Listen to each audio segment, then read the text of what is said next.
পুরুষ কি কাঁদে? জীবন যুদ্ধে পরাজিত এক অসুতিপর বৃদ্ধাকে প্রশ্ন করেছিলেন এক অল্প বয়সী নারী। বৃদ্ধ কিছুক্ষণ চুপ করে থেকে জবাব দিয়েছিলেন, হ্যাঁ, পুরুষ কাঁদে, অবশ্যই কাঁদে।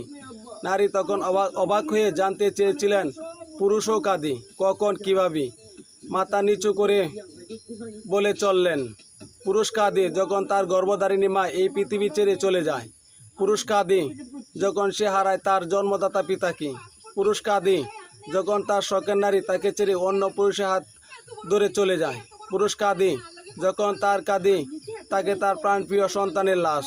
পুরুষ কাঁদে যখন তার মেয়েকে বিয়ে দিয়ে অন্যর ঘরে পাঠাতে হয়।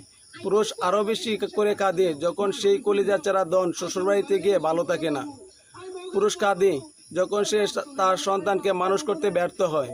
পুরুষ কাঁদে যখন হাড়ভাঙ্গা কাটুনির পর সে তার প্রিয় মুখগুলোর জন্য সুখ কিনতে পারে না। পুরুষ কাঁদে যখন জীবন জীবিকার প্রয়োজনে সে তার জন্মভূমি আর আপনজন ছেড়ে প্রবাসে পাড়ি জমায়। পুরুষ কাঁদে যখন সে বুঝতে পারে সে আসলে কি ভীষণ একা, অসহায়, কিন্তু সে তার অস্ত্র কাউকে দেখাতে দিতে চায় না। পুরুষ তখনই কাঁদে যখন সে হারিয়ে যায় আধার অতল গহ্বরে। সে কাঁদে একা বিছানায় শুয়ে, যখন তার মাথার নিচের বালিশটা ছাড়া আর কিছুই থাকে না।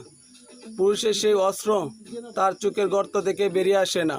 পুরুষের অস্ত্র বেরিয়ে আসে তার হৃদয়ের গহীন থেকে। কখনো সেটা একটা দীর্ঘশ্বাস, কখনো বিস্ময়ে হতবাক হয়ে চেয়ে থাকে, কখনো নিশ্চল নীরবতা। পুরুষের অশ্রুতে তার চামড়ার বাস পড়ে, চুল দাড়ি পেকে যায়, তার ভেতরটা কেঁপে ওঠে। এতটুকু বলে সেই বৃদ্ধ আর নিজেকে ধরে রাখতে পারলেন না, নিজেই কেঁদে উঠলেন। তিনি বললেন, হ্যাঁ, আরে মা, ঠিক এভাবেই পুরুষ কেঁদে উঠে কাঁদতে থাকে।